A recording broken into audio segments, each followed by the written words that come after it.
Shadows of the Forgotten. The colony on Europa shattered first. No warning, no demands, no declaration of war. Just a flash of light that turned Jupiter's ice moon into a billion glittering fragments. 12,000 colonists dead in an instant.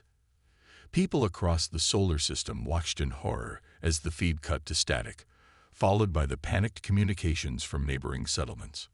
At the United Earth Command headquarters beneath the Pacific, Admiral Helena Reeves stared at the holographic display with cold fury as reports flooded in. Ganymede Station gone silent. Callisto Colony under attack. Mars orbital reporting unknown vessels approaching. One by one, humanity's hard-won outposts in the solar system winked off the map. Billions of lives, generations of progress, erased in hours. Identity of the aggressors. Reeves demanded. Unknown, Admiral.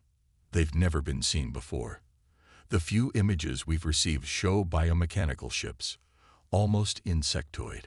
The survivors are calling them the Shrike. Reeves leaned forward, the blue light of the tactical display casting harsh shadows across her weathered face. She had feared this day would come. Humanity expanding too quickly, too loudly across the void. She'd warned the Council that we would eventually draw attention. Status of Earth's defense grid. Operational, but simulations show it won't hold against this level of attack. Mars fell in under an hour, and they had our latest defenses. Reeves straightened her uniform and made the decision she had prayed she would never have to make. Activate Protocol Lazarus. The command center fell silent. Everyone knew what Lazarus meant. The last resort. The secret humanity kept even from itself. Admiral, her second-in-command protested. Those soldiers were deemed too dangerous to. I'm fully aware of what they are, Commander Chen. Reeves cut him off.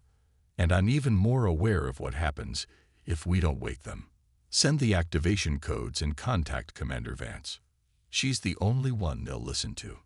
Commander Eliza Vance felt the vibration of her neural implant before the secure message appeared in her field of vision. She'd been overseeing the evacuation of civilians in the Australian megacity when the alert came through. Protocol Lazarus activated. Authorization. Reeves, H Priority Alpha. Her blood ran cold.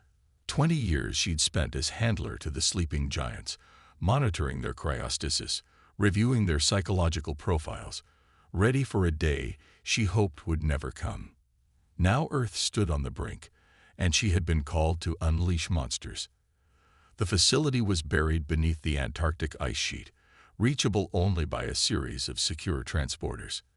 As her shuttle descended into the dark shaft, Vance reviewed what she knew about the Shrike attack.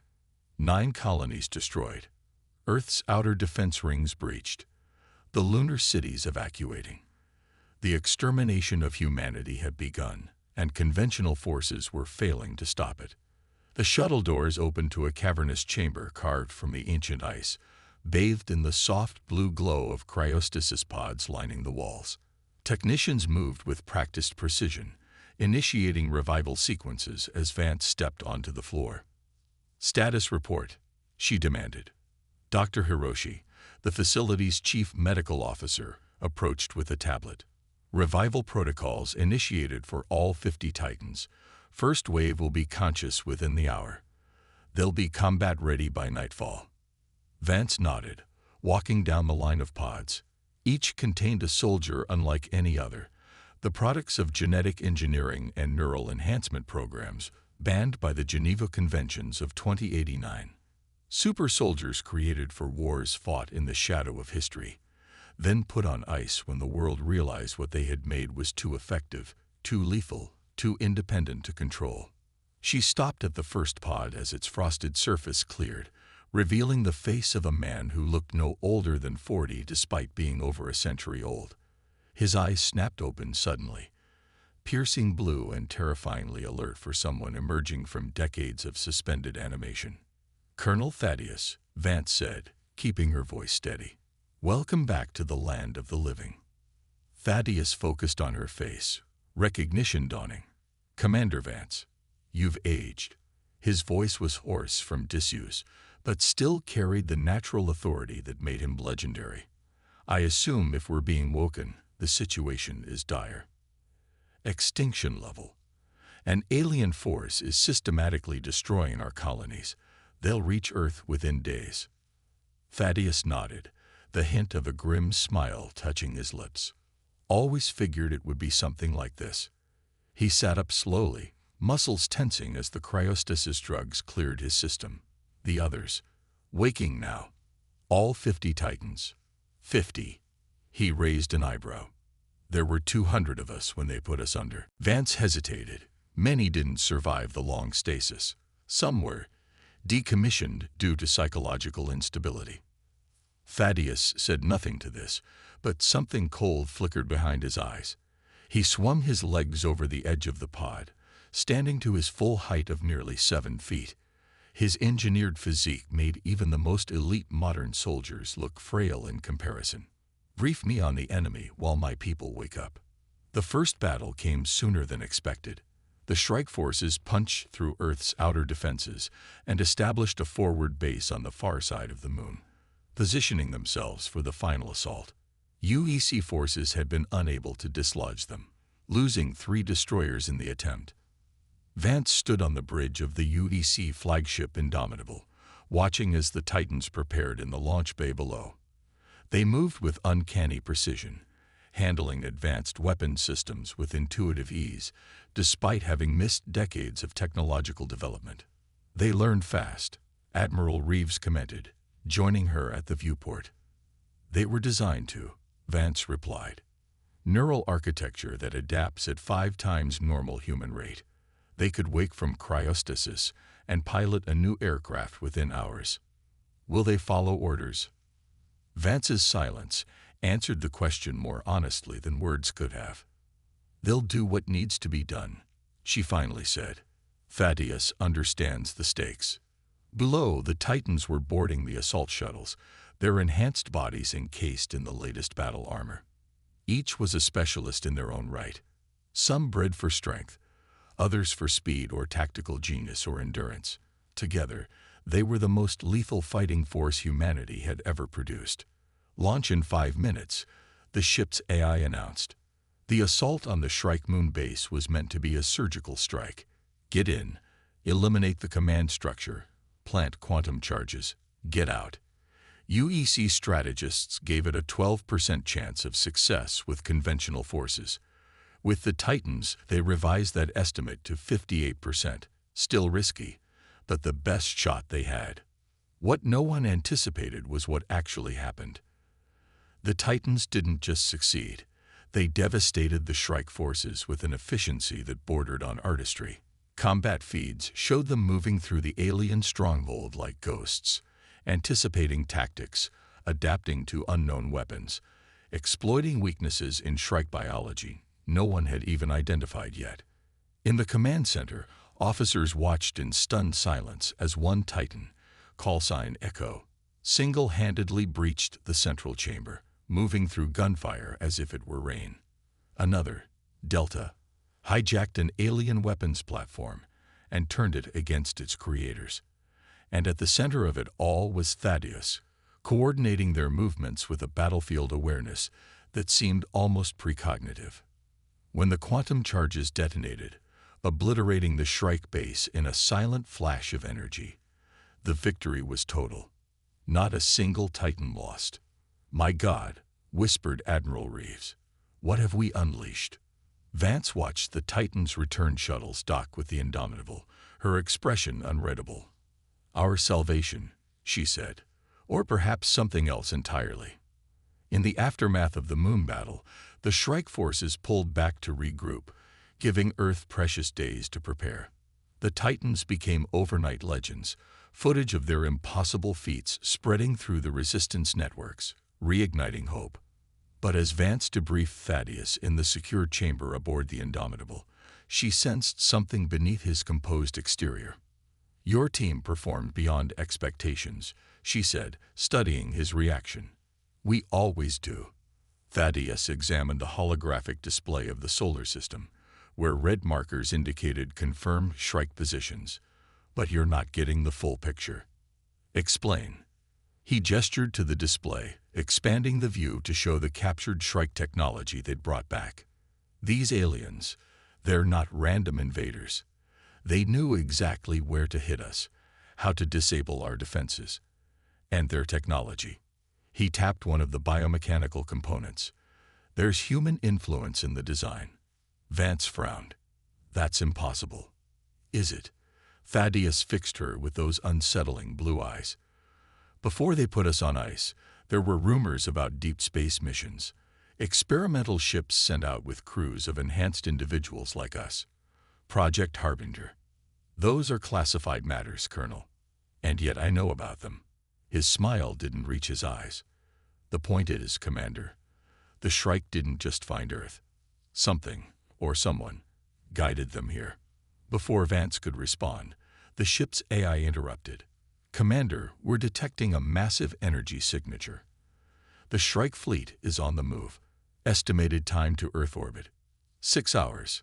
Thaddeus straightened, the tension in the room forgotten.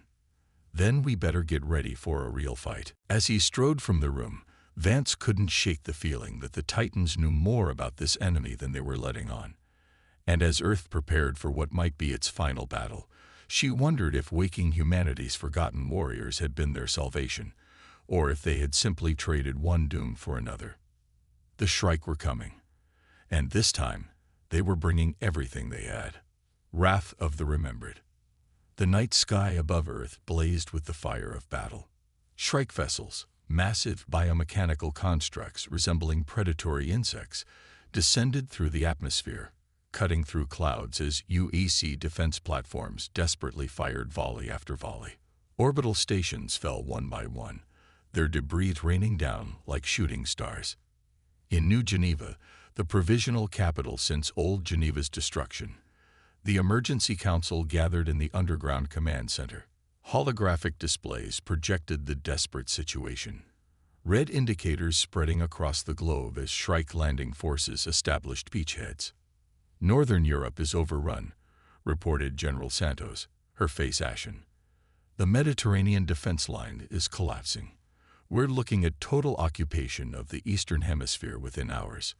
Admiral Reeves stood silent at the tactical table, watching the invasion unfold. 24 hours into what was quickly becoming the end of human civilization, and already half the planet's defense forces were gone. What about the Titans? Asked President Thorne, the strain evident in his voice. As if in answer, a new set of indicators appeared on the global map, blue points of light cutting through the Shrike advance with surgical precision. They've split into 5 strike teams, Reeves explained. Thaddeus is leading the primary group against the Shrike command ship in low orbit.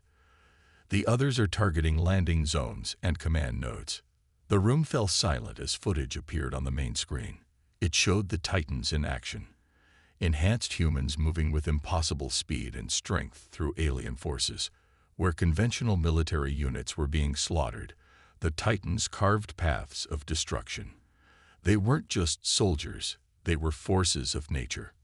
My God, whispered President Thorne, what exactly did we create back then? Something we feared more than extinction, Reeves answered quietly. Until extinction came knocking. Commander Vance piloted the stealth shuttle through the burning wreckage of Earth's orbital defenses.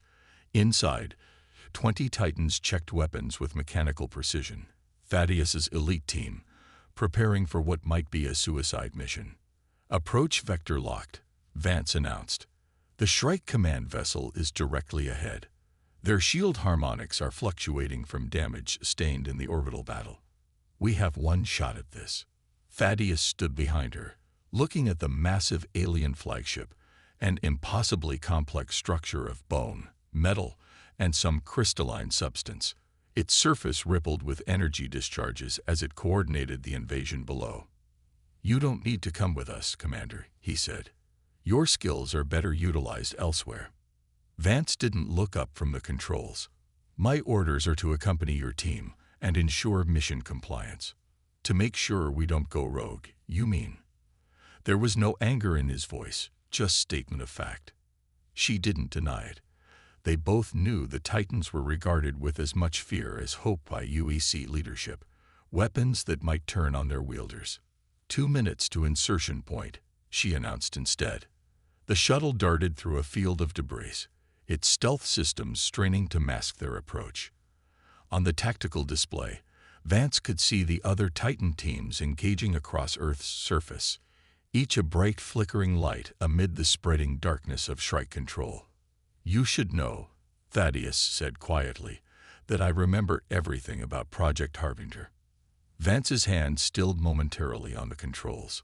"This isn't the time, Colonel. On the contrary, it may be the only time." His voice remained calm, but carried an undercurrent of something dangerous. 50 years ago, before they put us on ice, the UEC sent ships into deep space, experimental vessels crewed by early prototypes of what would become the Titan program. They were sent to make first contact. "Insertion in 60 seconds, Vance announced, trying to change the subject. Those ships carried weapons technology, genetic samples, cultural data, everything an alien civilization would need to understand us. To find us." He leaned closer. "To destroy us." The shuttle shook as it passed through the fluctuating shield perimeter of the Shrike vessel. Warning lights flashed as alien defense systems detected their presence. "We're blown.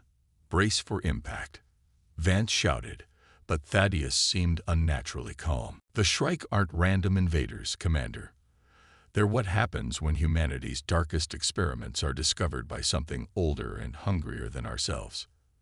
The shuttle crashed through the outer hull of the alien flagship, skidding across a cavernous hangar bay before slamming to a halt. Emergency systems kicked in, extinguishing fires and equalizing pressure as alarms blared.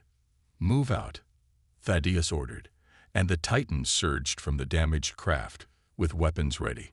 They formed a perimeter with practiced efficiency as Shrike defenders converged on their position. Vance pulled herself from the pilot's seat, drawing her sidearm. Around them, the alien vessel pulsed with an almost organic rhythm, like being inside a massive living organism. "Stay close to me," Thaddeus told her, his massive frame imposing in the combat armor. "This isn't just a mission anymore, it's a reckoning." On Earth, the tide was turning. Reports flooded into New Geneva command of Shrike forces faltering as their coordination broke down.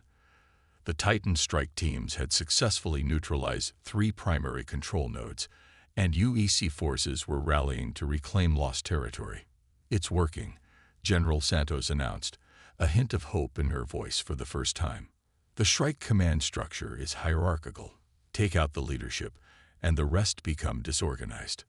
Admiral Reeves studied the tactical displays with cautious optimism. "What's the status of the flagship mission?" "No communication since they breached the hull. We have to assume." The general was interrupted by a massive energy spike on the monitors. Every eye in the command center turned to the main screen, where the Shrike flagship was visibly changing, its crystalline structures glowing with intensifying light. "What are we seeing?" demanded President Thorne. No one had an answer until one of the science officers spoke up. "It appears to be transforming. The energy readings are off the charts. If those levels continue to rise, it could trigger a chain reaction in our atmosphere," Reeves finished grimly. "They're going for a scorched earth endgame." Inside the alien vessel, Vance followed Thaddeus and his Titans through corridors that seemed to shift and reconfigure themselves. They fought through waves of Shrike defenders, insectoid beings with exoskeletons augmented by technology that looked disturbingly similar to early human cybernetics. "The central chamber should be ahead," Thaddeus announced after consulting a 3D map projected from his armor. "That's where we'll find our command intelligence." Vance noticed he navigated the alien ship with surprising familiarity. "How do you know the layout?" "Because I've seen it before," he replied without elaborating. They reached a massive doorway that pulsed with energy. 2 Titans placed breaching charges while the others formed a defensive perimeter. Shrike reinforcements could be heard approaching from multiple directions. 30 seconds to detonation, reported one of the Titans. Thaddeus turned to Vance, his expression solemn. What you're about to see will change everything you think you know about this war, about us. Stay behind me, and no matter what happens, make sure the quantum charges are deployed." Before she could question him, the breaching charges detonated, blowing the doorway inward. The Titans surged through the opening, weapons blazing as they encountered heavy resistance. The central chamber was vast, a cathedral-like space dominated by a pulsing crystalline structure that rose from floor to ceiling. Around it moved dozens of specialized Shrike, their bodies more heavily augmented than any they'd encountered before. But what froze Vance in her tracks was the figure at the center of it all. Human, or what had once been human. A man, suspended in a web of biomechanical interfaces, his body grotesquely modified with the same technology as the Shrike. His eyes opened as they entered, entirely black except for pinpoints of light that focused immediately on Thaddeus. "Brother," the thing said, its voice a distorted approximation of human speech. "You've finally come home." Beside her, Thaddeus lowered his weapon slightly. "Marcus, what have they done to you?" The creature that had once been human laughed, a chilling sound that echoed through the chamber. "Done. They've elevated me. You could have shared in this gift if you hadn't turned on us." Understanding dawned on Vance with horrific clarity. Project Harbinger, the lost ships, the first wave of enhanced humans sent to the stars, decades before the Titan program was perfected. "You led them here," she said, the realization like ice in her veins. "You're helping them destroy Earth." The thing that had been Marcus smiled with too many teeth. "Not destroy. Harvest. Evolve. Humanity has so much potential, locked in fragile, limited forms. The Shrike were once like us, before they transcended. Now they offer the same gift." Around them, the ship trembled as power built in the crystalline core. "The transformation has begun," Marcus continued. "Earth's atmosphere will be reconfigured to support the next phase of human evolution. Only the strongest will survive the process, as it should be." Thaddeus stepped forward, ignoring the Shrike guards that surrounded them. "We were made to protect humanity, Marcus, not replace it. We were made to be weapons," Marcus snarled. "Disposable tools they locked away when they feared our power. The Shrike recognize our value. They see what we truly are." While they spoke, Vance noticed the Titans subtly repositioning, moving their quantum charges into optimal positions around the central core. Whatever history existed between Thaddeus and this corrupted Harbinger operative, the mission remained clear. "It doesn't have to end this way," Thaddeus said, still advancing. "There's still human in you somewhere." Marcus's face contorted with rage. "Human. Humanity rejected us, buried us. Now they wake you only because they face extinction. And once the threat is gone, they'll put you back on ice, if they don't simply terminate you." A tremor ran through the ship, stronger this time. On Vance's tactical display, energy readings from the core spiked dangerously. "He's stalling," she realized. "The atmosphere conversion has already begun." Thaddeus seemed to reach the same conclusion. Without warning, he raised his weapon and fired, not at Marcus, but at the interface connecting him to the ship's systems. The shot struck true, and Marcus screamed as energy coursed through his augmented body. "Charges now," Thaddeus ordered, and the Titans moved as one, placing their explosives and activating them in a synchronized dance of destruction. The Shrike guards surged forward, but the Titans met them with overwhelming force.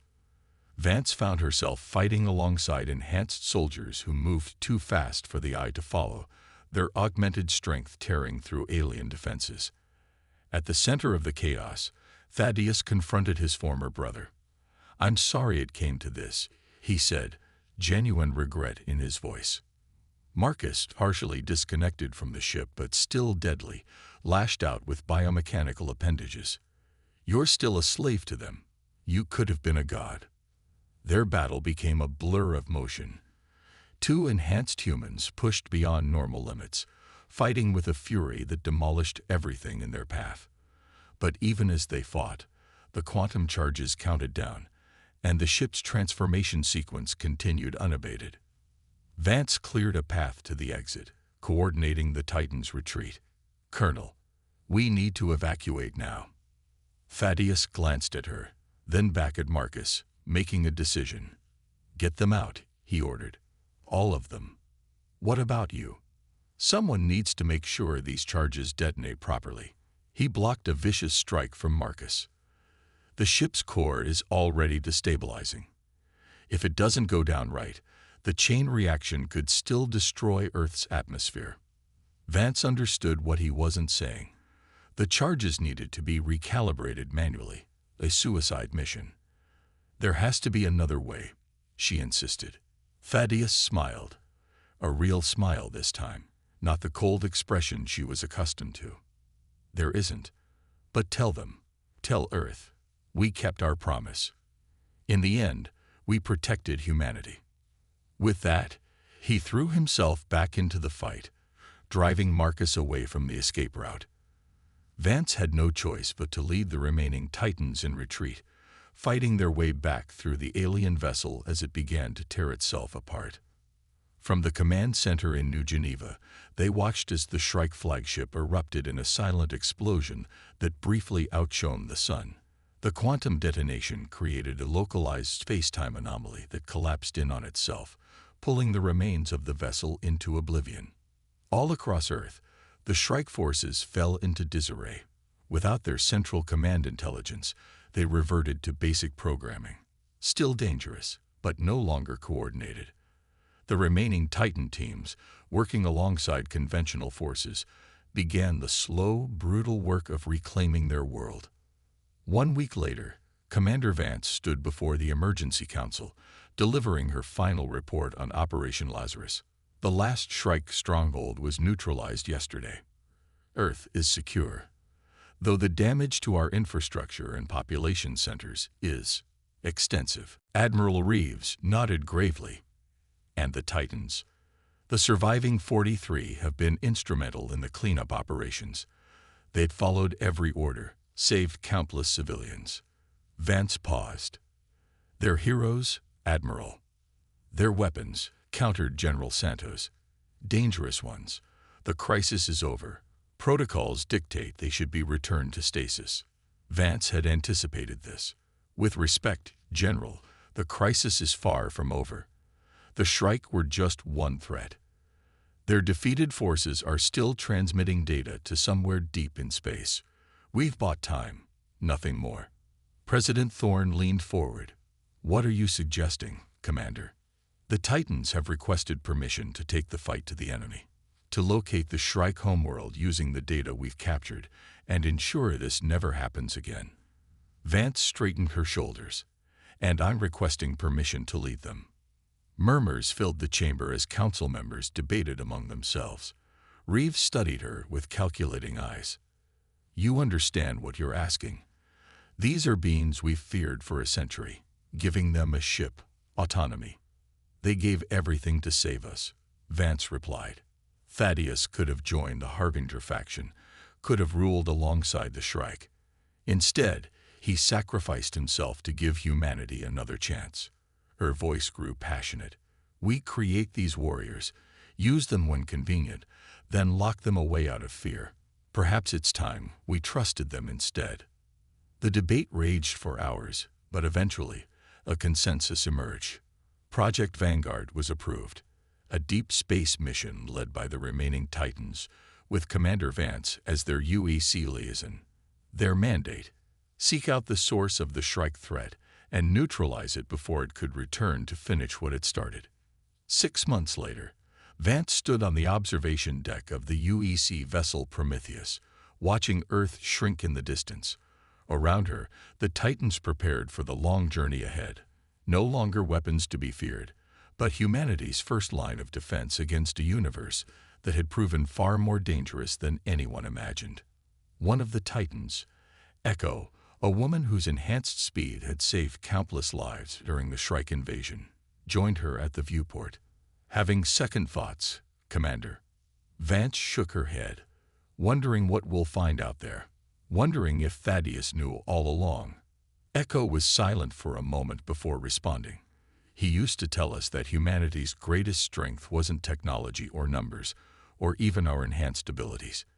It was that when pushed to the edge of extinction, we push back harder. She looked out at the stars stretching before them.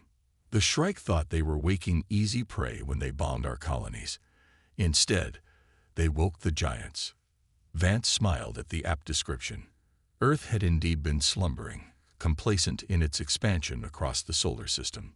The attack had awakened not just the Titans, but humanity's collective will to survive. As the Prometheus engaged its FTL drive, and the stars blurred around them, Vance couldn't help but think that perhaps this had been inevitable. Humanity had built its giants, feared them, locked them away. But in the end, they had proven to be not monsters, but guardians. And now, those guardians were taking the fight to the stars. The Shrike had struck first, but humanity would strike back harder. It was what we had always done best.